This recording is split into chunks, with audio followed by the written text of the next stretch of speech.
Yo, what is going on, homies? It's your boy Stumped back for another OPTC video, and today we are taking V3 Akainu into the Big Mum Forest. So shout out to Ben Moneybags. He commented on one of my videos and he asked me to throw a Big Mum Forest video out there using Akainu as captain. Now, I am going to start this by saying Akainu is not the most ideal unit to take on the Big Mum Forest, because against Sanji on stage 17, you can get basically cucked. But this is the team we're rocking.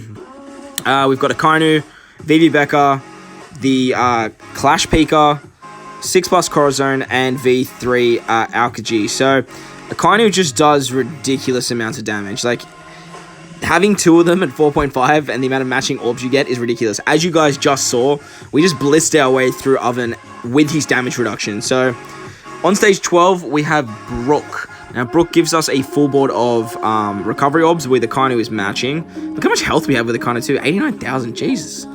But on the second turn, Brook nullifies damage, and then he glooms us for 3 turns and gives us 3 turns of attack down. So I'm going to use Corazon to remove that, and then just purely by having matching orbs and Vivi Becca's switch ability, we can just kill Brook.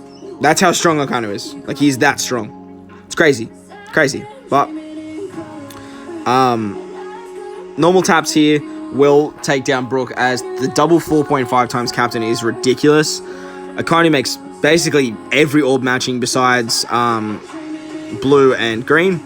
So, oh, and red, but the characters on that team, like, you've got one of those 3 orbs anyway. So, very, very strong captain ability. Now, with this team, Pika is basically on this team purely for the Sanji stage and actually for the last stage as well. So, he's actually really, really strong for this team.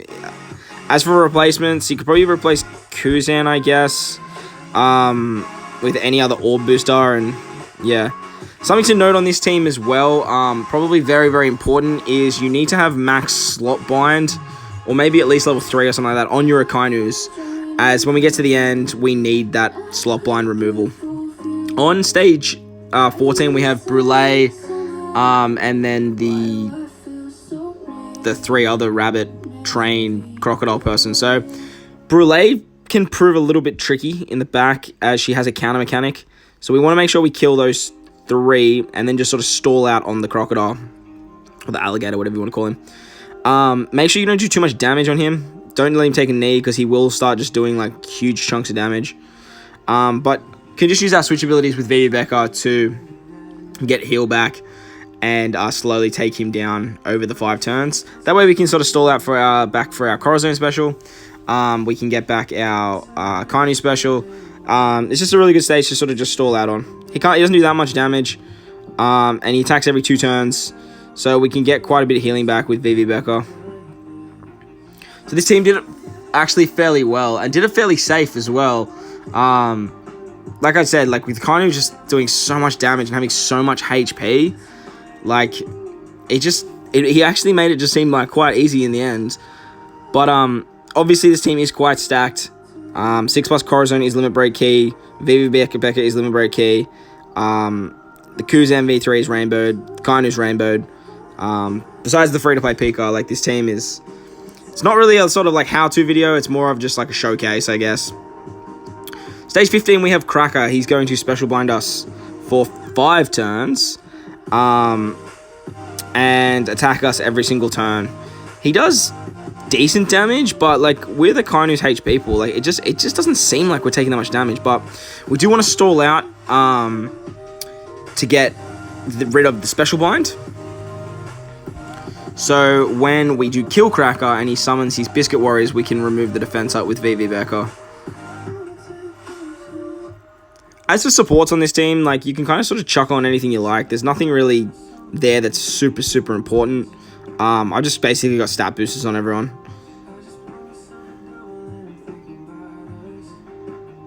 So after we kill Cracker, he comes back with a tiny bit of HP and 5 of his Biscuit Warriors.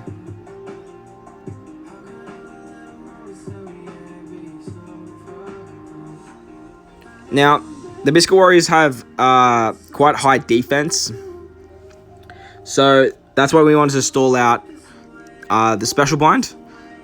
so we can use our Vivi Becca's switch ability. and then we can actually use their special to remove the defense up. Now, the Biscuit Warriors don't do too much damage, but they have a healing, an auto heal. So you just want to make sure you get rid of Cracker and as many of the Biscuit Warriors as you can. Pretty important to make sure you try and get rid of as many as possible.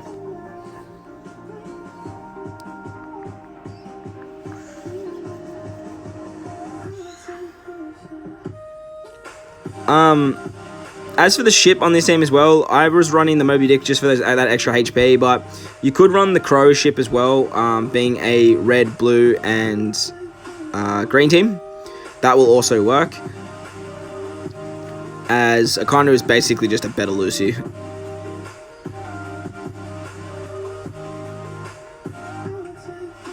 So now that we've removed the defense, we should just be able to do our normal taps and take out Cracker and his warriors.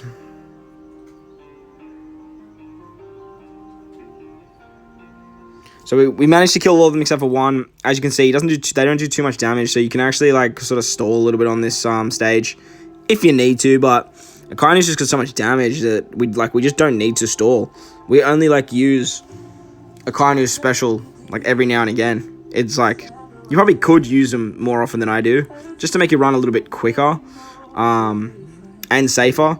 But just with Orb Roll and the 4.5 times captain ability is just insane. Akainu is just crazy. So on stage 16 we have Opera and Smoothie. Now, as you guys see, so much damage with matching orbs, man. So much damage. Now, we don't want to kill Smoothie. We definitely don't want to kill Smoothie straight away. We want to take an extra turn to use our Pika special here. So we get our Pika as the captain. And then we can use our Akainu special to make sure we kill Smoothie. We want to make sure that we are going into stage 17 with Pika as our captain. Very, very important. Otherwise, it is just, your run is done. Sanji just absolutely annihilates blue captains and fighter captains. That's your captain.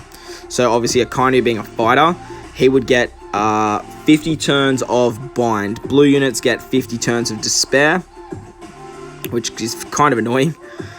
By kind of, I mean very annoying. So using Pika as our leader now, we don't actually cop any of that.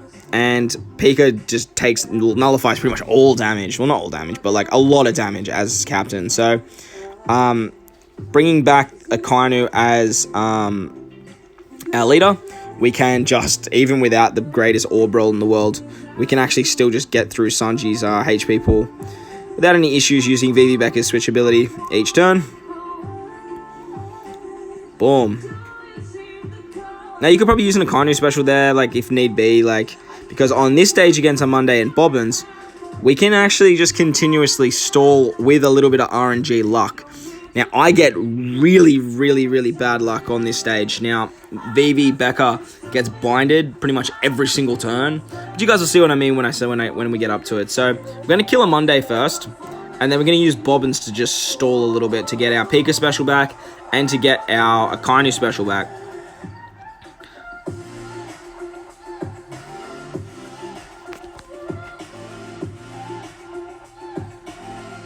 So much damage. So after turn 1, unfortunately, Bobbins puts up a 5-turn threshold. Now, Bobbins attacks every 3 turns, which is not terrible at all, as we can just continuously switch with Vivi Becca and get 3,000 healing every single turn. Bobbins is going to hit us for around 12k every single turn, or every 3 turns, sorry. So as long as Vivi Becca isn't binded consistently, you can actually just continuously stall. But in saying that, you can get pretty unlucky like I did here, and Vivi Becca and your Akainu leaders get binded quite a bit. So I was sussing out to see if anyone had pinch healing here. With the threshold cut, we basically can't do much to Bobbins, so we're just going to stall our way through. Again, checking my sockets here, I thought, why did I get 3 turns of bind? But it was all good. You can also farm up some meat orbs here as well if you really want to with the 3 units that you have, as you're not going to be able to do any damage to Bobbins with the threshold. Again, as you guys can see there, VV Becca got blinded, so we can't use their switch ability, which sucks. But now that the threshold is gone, we can start putting some shots into Bobbins. So this kind of just like shows like how safe Akainu is, just with that huge HP pool. Makes him just incredibly tanky, like incredibly tanky. Like I compare Akainu to V3 Law quite a bit. I do think V3 Law is a little bit better, but in saying that, the damage reduction compared to the HP buff is very similar. I just think that healing that Law has is just ridiculous. Like, it's ridiculous. Okay, so now that we have basically taken out most of Bobbins' HP, we don't want him to take a knee just in case he does anything silly. I haven't really looked into it. I don't like letting characters take a knee, but unfortunately here we get both of our Akainus and our VV Becca binded, which means we don't have a captain ability at all. So we're gonna have to stall out another 3 turns, unfortunately, but ideally this is where you just want to move on. If you get a good roll where Akainu and your Akainus aren't binded, when you have the one last turn of the chain, or the bind, you can just blitz through Bobbin. Again, as you guys can see here, the VV Becca gets binded. I can't get any healing, so basically this is do or die now. Like, if I don't kill Bobbins in 3 turns, I am going to be in for not a fun time. But as you guys can see with the Akainu, we have so much damage that we will easily be able to get through Bobbins on that 3rd turn. And then when we move into the 19th stage against Katakuri, we are going to have no binds. We're going to have all our specials active, ready to go.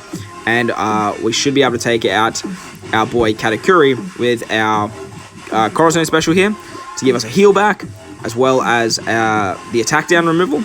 We can use the switch ability of VV Becca to give some orbs, as well as the chain lock. And then the Akainu special is actually going to fully proc, as Katakuri doesn't have any resilience or any immunity. So we can not only get the huge attack buff, but we also get the conditional boost with the 0 defense. Once we kill Katakuri, he gives us a chain coefficient reduction, and he rotates our orbs, giving us block orbs as well, which is kind of annoying. We move into Big Mom. She then special seals our entire crew, but with the crewmate ability of Pika, we can avoid it, so we can use his special on turn 1 to make him the captain. We want to farm up some orbs here and make sure that our Kuzan has an orb, a matching orb, and our Akainus have matching orbs, but the more orbs we have, the better. After turn 1, Big Mom is going to put up a 2-turn color barrier, which isn't really an issue, to be honest, because with Akainu special, we can actually remove 3 turns of a barrier. So once the Pika captain ability goes away and Akainu becomes our captain again, we can just use the switch abilities of VV Becca, the special of V3 Akainu, and the special of V3 Kuzan, and with that, we can just take out Big Mom's HP pool. Now, this is where we needed the binds, the slot bind removal, as when you use an orb boost on Big Mom, she slot binds your captains, but having slot bind removal as our limit break material on the Akainu, look at that damage. Whoa. Just makes it much easier to easy claps Big Mom. So there you guys go. Again, shout out to Ben for the request.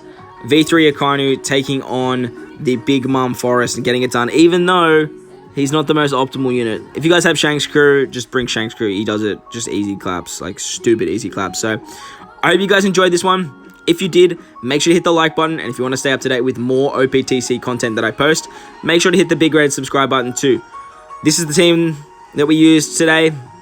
As I said, limit break is probably not essential, but it helps. So if you guys have any other requests, you want to see anything from me, please let me know in the comment section below. Enjoy the rest of your day, guys. I thank you for watching, and I'll catch you in the next one. Lights